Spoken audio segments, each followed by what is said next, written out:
Retrouvez votre météo pétillante sur France 3 avec l'eau minérale Paro.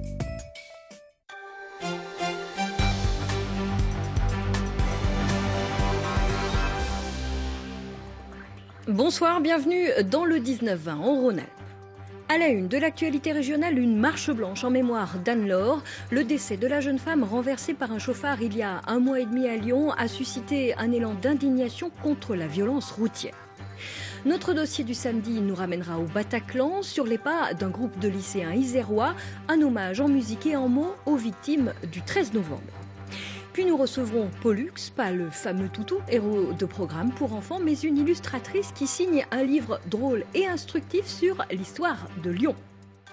Enfin, à quelques heures du départ de la Saint-Élion, 72 km de course nocturne à la lumière des lampes frontales, nous découvrirons les dernières tendances conso chez ces sportifs de l'extrême.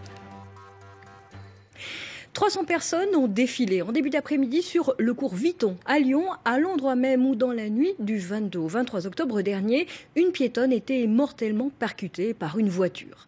Les manifestants réclamaient un durcissement de la loi sur les infractions routières. Sophie Valzecchi et Caroline Agulot ont suivi le cortège.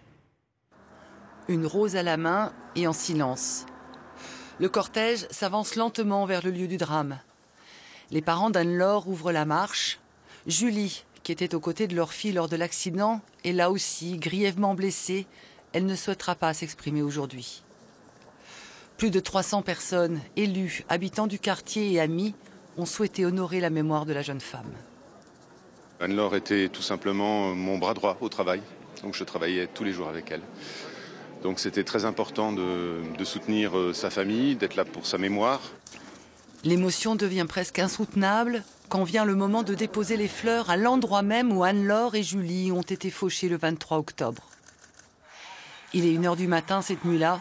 2 voitures se télescopent à ce carrefour. L'une d'elles, la Clio, vient de griller le feu rouge. Sous la violence du choc, l'autre véhicule vient heurter les 2 jeunes femmes qui s'apprêtent à traverser la rue. Le conducteur de la Clio est toujours recherché pour homicide involontaire. Le père d'Anne-Laure demande un durcissement de la loi en matière de délinquance routière. Pour moi, c'est un crime. Voilà. Je pense que c'est la réponse qui est attendue. Mais la loi ne qualifiera pas aujourd'hui en crime. Parce que les outils que possèdent les juges ne le permettent pas. Donc notre combat, c'est de leur donner les outils. Caroline Brock, elle-même victime d'un chauffard, partage cet avis. Il y a 2 ans, elle a perdu ses 2 jambes dans cet accident. L'automobiliste conduisait trop vite, en état d'ébriété et sans permis. Son procès doit se tenir en janvier. Il encourt jusqu'à 10 ans de prison. Vous dites que c'est pas beaucoup finalement? Pour moi qui ai pris perpète à l'âge de 37 ans, non, c'est pas beaucoup, c'est sûr. Le carrefour où Anne-Laure a trouvé la mort vient d'être aménagé. La signalétique a été renforcée et des radars devraient être installés prochainement. Beaucoup aujourd'hui jugeaient cette réponse à la délinquance routière peu efficace. En ce 30e week-end de Téléthon, certaines communes les plus dynamiques dans le recueil des dons sont labellisées villes et villages Téléthon.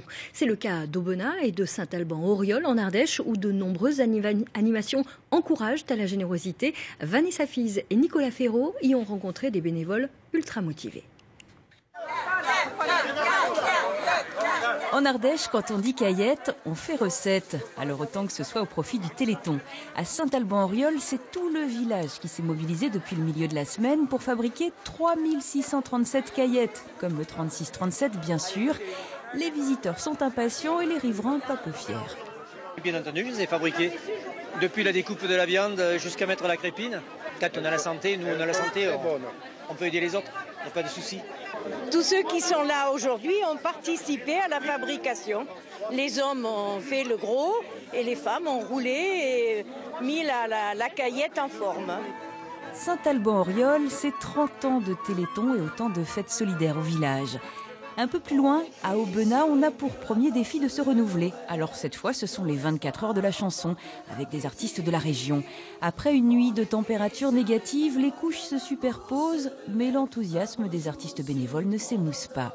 C'est quand même un peu compliqué parce que y a eu le froid, il y a eu quand même aussi la fatigue, mais on sait pourquoi on est là, on a l'énergie pour la cause et c'est ce qui compte, quoi. On a une super équipe, on a des super conditions aussi.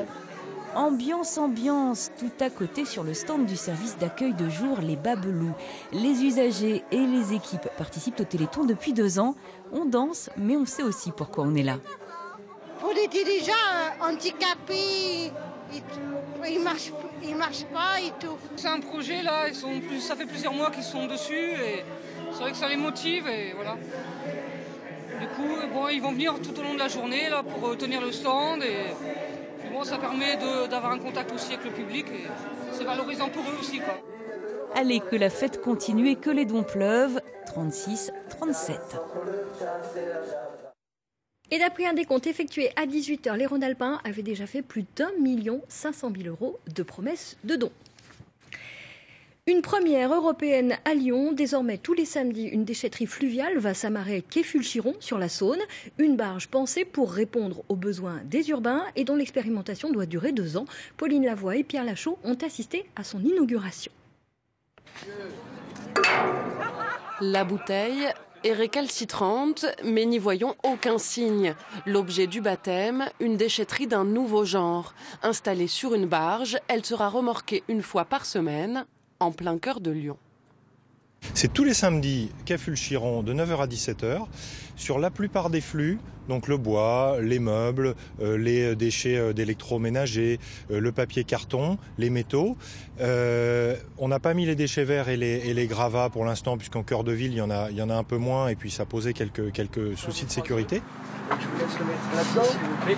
Ah bon, en effet, il y a de la place. Voilà, il y a de la place. Accessible à pied ou en voiture, la barge fonctionne comme une déchetterie classique. Nouveauté oblige, il n'y avait pas foule aujourd'hui pour déposer encombrants en tout genre. Mais l'initiative semble déjà du goût des riverains.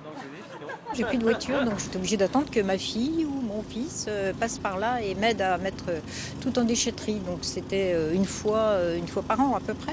Donc j'étais obligée de stocker, ce qui n'est pas toujours évident. C'est bien, ça m'évitera d'avoir des ordures dans ma porte, parce que j'ai mon garage, là, mais tous les matins, j'ai quelque chose qui traîne.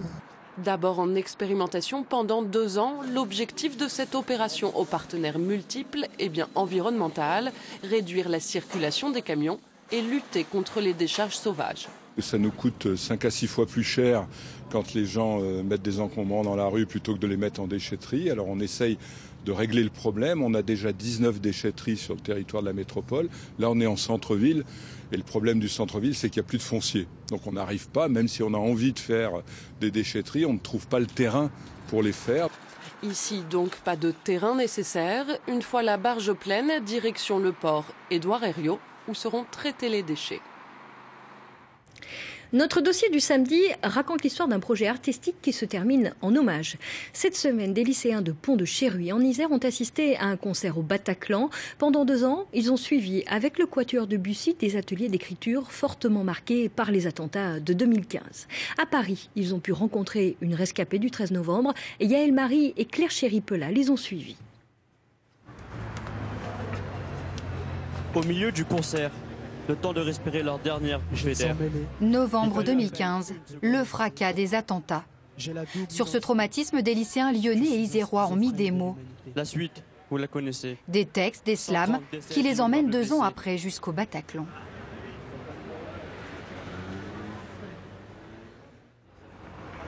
Leur journée parisienne commence par un rendez-vous, une rencontre exceptionnelle sur les marches du Panthéon. Merci d'être là. C'est bien de mettre un bonjour à tous. Bonjour. Forcément marqué par les attentats, le groupe avait demandé à dialoguer avec une rescapée de la tuerie du Bataclan. Parce que je crois que ce qui s'est passé le 13 novembre dernier à Paris vous a pas mal touché, que vous étiez déjà en train de monter votre projet et puis que ça s'est venu dessus, quoi, en fait. Aurélia n'a jamais témoigné devant les caméras. Aujourd'hui encore, elle ne souhaite pas être filmée. Et l'horreur de cette soirée dans la salle de concert, elle ne la racontera qu'aux élèves.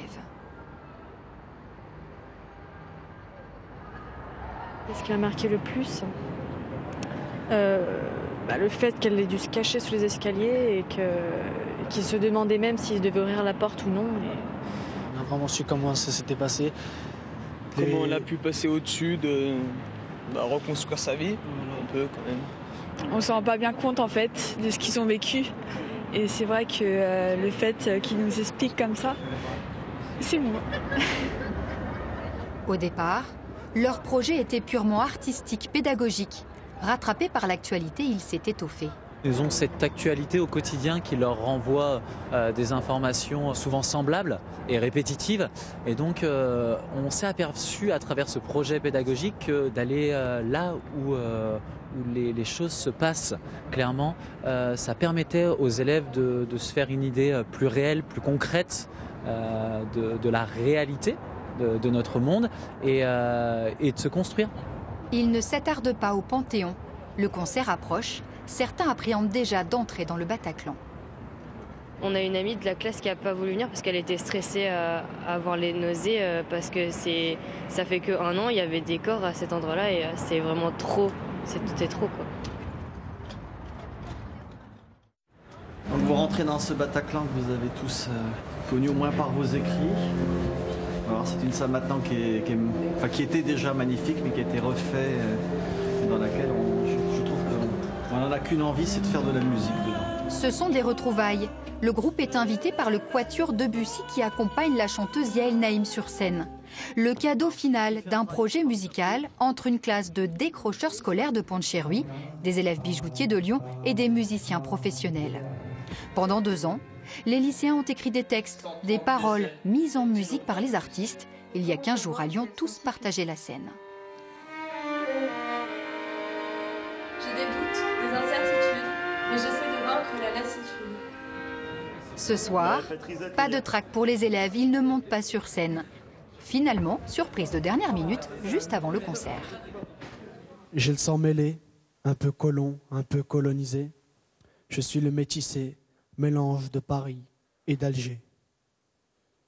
T'as lu ce texte sur la scène du Bataclan, c'est pas rien. Je sais. Tu sens quoi du coup? Comme quoi, les efforts ça paye. Et j'ai une idée, ça fait du bien, je suis content, je suis fier. Il fallut à peine 1 seconde pour que le public se rende compte que les détonations ne sont pas des pétards lancés par des banlieusards. La suite, vous la connaissez. Ce qui est important pour tous ces jeunes, c'est que ça les a valorisés comme on devrait valoriser tous les jeunes. On partait dans ce parcours il y a un petit peu plus d'1 an dans cette classe de Pont-de-Chéruy avec des jeunes de ces classes un petit peu rejetées. On dit mais qu'est-ce qu'on va pouvoir faire avec eux? Et ils nous ont donné une sorte de leçon de vie vraiment incroyable, la manière dont ils ont réagi à cette journée du 13 novembre. Toute la force qu'ils en ont tirée, tous ces textes qu'ils ont écrits, je crois que c'était vraiment une très très belle leçon. Je voudrais dédier ce concert à toute l'équipe du Bataclan et aux personnes disparues.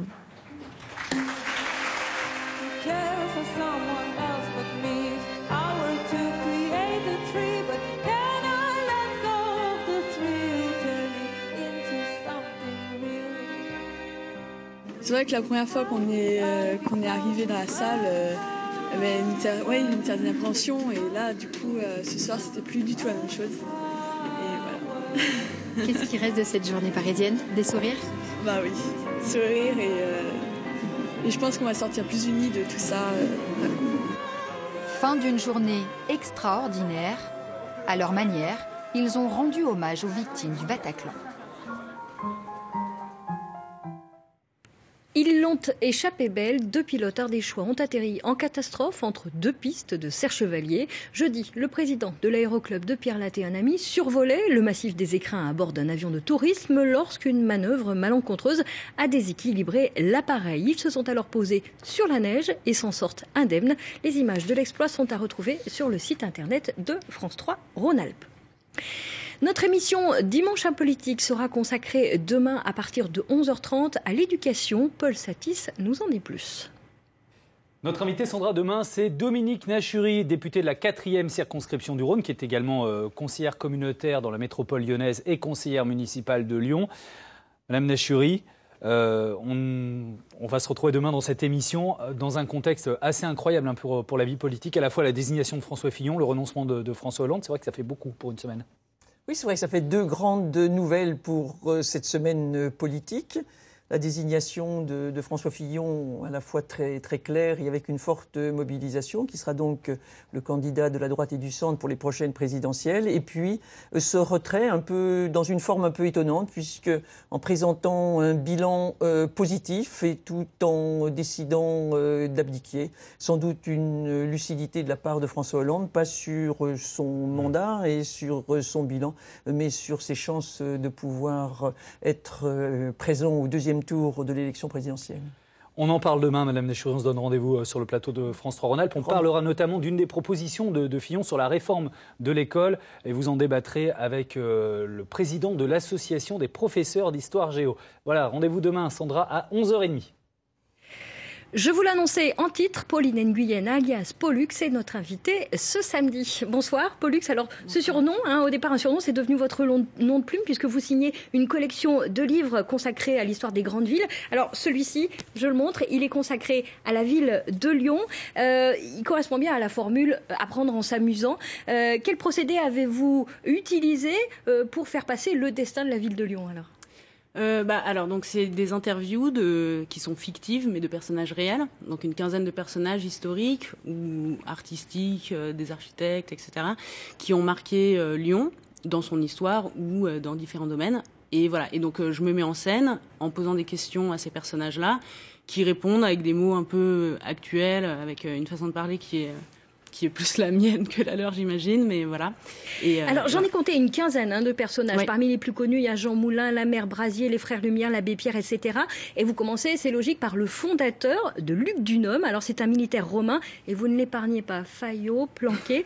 C'est vrai, tout ça ? Un peu. Alors j'ai croisé un peu les sources. J'ai fait beaucoup de recherches documentaires et même les commentaires de l'époque. Antique, le mettre effectivement en avant comme étant quelqu'un d'assez pleutre et de très faillot. Donc j'ai mis ça en avant. Ouais. Alors effectivement, ça donne le ton de l'ouvrage, ce ton léger, parfois impertinent, et puis les illustrations rigolotes dont vous êtes l'auteur aussi. C'est essentiel dans ce récit ? Oui, l'idée c'est vraiment d'aborder les choses simplement, facilement, de se dire d'abord que c'est sympa à lire et agréable, et puis à la fin de se dire en plus j'ai appris 2-3 choses au passage, et voilà, donc de vraiment dédramatiser l'ensemble. Oui, j'allais te dire, on apprend une foule de choses, on découvre des personnages un peu oubliés comme le Haussmann lyonnais. C'était qui ? Le Haussmann lyonnais, c'était le Haussmann qui a failli être le Haussmann parisien et qui s'est retrouvé à Lyon finalement.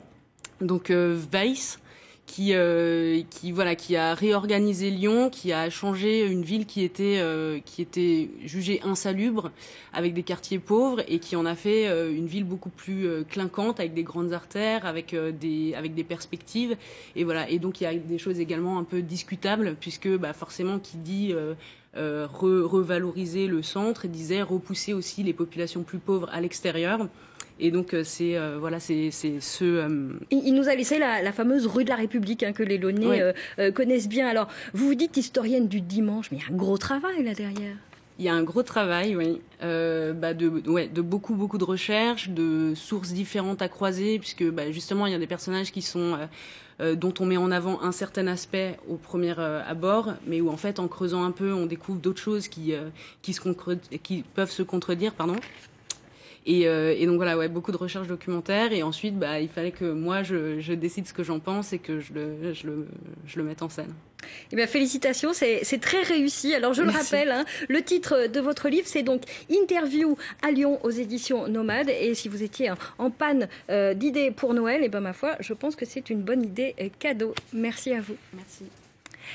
Ouvrons à présent une page sport. L'équipe de France de foot féminin s'était hissée jusqu'en finale de la Coupe du Monde des moins de 20 ans, mais le titre lui échappe. Les Bleuettes se sont inclinées ce matin en Papouasie-Nouvelle-Guinée face aux Nord-Coréennes 3-1. Ce sont 3 buts encaissés par Mylène Chavas. La gardienne de l'AS Saint-Etienne peut toutefois regagner son club la tête haute. Elle a été désignée meilleure goal du tournoi. La voilà, Mylène Chavas, très déçue. Le 8e tour de la Coupe de France de football se joue ce week-end avec de nombreuses rencontres dans la région. Le match Andrézieux-Boutéon, Louhans-Cuiseaux, respectivement en CFA et CFA2, n'est pas encore terminé puisque le score est nul 1-1 et que les joueurs sont en train de disputer les prolongations. Mais l'affiche la plus marquante reste ce Rhône-Vallée-Clermont Foot disputé à partir de 20h ce soir au Pouzin. Les Dromois qui évoluent en division d'honneur reçoivent une équipe de L2. Bonne chance aux petits poussets. À l'agenda de la Ligue 1, cette fois, l'OL se déplace à Metz pour le compte de la 16e journée de championnat. Coup d'envoi dans moins d'une heure. En rugby, il fallait l'emporter pour se rassurer. Eh bien, c'est raté. Défaite 15-20 du CSBJ face à Soyaux-Angoulême au stade Pierre-Rajon hier soir. Un huitième revers consécutif pour les Bergaliens. Ici, en ciel et grenat, c'était en 13e journée de Pro D2. Et notez que l'US Oyonnax, 2e au classement provisoire, jouera demain à Narbonne. Un match qui sera retransmis en direct sur notre antenne à partir de 20h. C'est une course mythique, un parcours de pleine nature et en pleine nuit, en solo ou en équipe. À minuit, 17 000 coureurs s'élanceront sur les chemins boueux de la Saint-Élion. La 63e édition d'une course mythique dans le milieu et également un business important. Émilie Rousseau et sa camarade, dont je ne me souviens plus le nom, ont fait leurs emplettes au village expo de la compétition. Dans l'attirail du trailer branché, on connaissait la chaussette sexy, la basket flashy, le bandeau girly. C'était sans compter l'ingéniosité de l'industrie du running. Et comme on nous dit que la simple montre GPS cardio météo connectée ne suffit plus, on a cherché les 4 gadgets qui pourraient vraiment faire la différence. Accessoire numéro 1, la frontale. Dans le jargon, on dit que c'est un must-have. On est donc attentif à l'autonomie, à l'ergonomie et au petit plus, dernier cri. On peut vérifier la configuration depuis son téléphone. Ça nous évite de prendre 3 batteries et des lots de piles au cas où elles tombent en panne. On n'a pas à régler en permanence sa lampe et ça se fait automatiquement. Et j'ai même un mode de secours ici d'urgence où ma lampe est capable de diffuser un message lumineux, ici un SOS. Le maître mot donc aisance, à défaut d'élégance. Indispensable numéro 2, la gourde multifonction. Pour les intimes, un sac Hydra. Léger, pratique et très stable surtout. Ça fait effectivement la différence. Et parce que le coureur est un sportif que le kitsch n'effraie pas, on vous a dégoté le lacet high-tech. Élastique, pratique, esthétique pour tous les goûts, pour tous les styles. Parce que les fashionistas du sport ont toujours le souci du détail. C'est vrai que les petits gadgets, on peut toujours trouver des choses qui sont utiles. Ça permet de compléter son équipement et de voir un petit peu les nouveautés. Mais justement, on regardait voilà comment être visible au cas où on se perd dans la forêt. Voilà. Et au milieu de ce temple sportivo-consumériste, il y en a un qui a trouvé le moyen de faire de l'artisanal, du local. Notre dernière trouvaille, la barre énergétique 100% montagnarde. Il n'y a que des fruits, des épices, du miel. C'est fait pour le vélo, le trail. C'est bon pour la santé en fait. Bon pour la santé, un peu moins pour le porte-monnaie, dépense totale 298 €. Pas trop mal en fait quand on sait qu'un trailer dépense en moyenne 1 SMIC par an pour s'habiller fluo et souffrir dans la boue. Les images étaient de Pauline Lavoie. Cette information, avant de nous quitter, on a appris aujourd'hui la mort de Rémi Flimelin, décédé à l'âge de 62 ans. Il avait dirigé France 3 puis France Télévisions jusqu'en 2015. C'est donc la fin de cette édition. Merci de l'avoir suivi. Demain, ne ratez pas Chronique d'en haut à 12h50. Laurent Guillaume nous emmène dans la montagne ardéchoise. Je vous donne rendez-vous quant à moi demain à midi pour un flash régional.